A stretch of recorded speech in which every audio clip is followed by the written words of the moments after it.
സസ്യന് നമസ്കാരം. ഇന്ന് December 22 maths day. ഭാരതത്തിന്റെ ശാസ്ത്രജ്ഞനായ ശ്രീനിവാസ രാമാനുജന്റെ ജന്മദിനം. തമിഴ്നാട്ടിലെ ഈറോഡെന്ന സ്ഥലത്ത് 1887 ഡിസംബർ 22 രാമാനുജൻ ജനിച്ചത്. ഭാരതം കണ്ട ഏറ്റവും പ്രതിഭാശാലിയായ ഗണിത ശാസ്ത്രജ്ഞനായിരുന്നു രാമാനുജൻ. പഠനകാലത്തിൽ ഗണിതത്തിൽ ഒന്നാമനായിരുന്നു രാമാനുജൻ.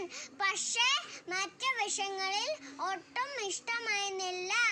കണക്കിന്റെ കളിത്തോഴൻ എന്നായിരുന്നു അറിയപ്പെട്ടിരുന്നത്.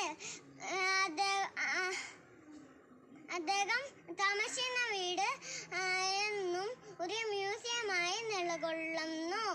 കണക്കിന്റെ പ്രശ്നങ്ങൾക്ക് പരിഹാരം വരുത്തിയ ഒരു വ്യക്തിയാണ് രാമാനുജൻ. അദ്ദേഹത്തിന്റെ നല്ല കഴിവ്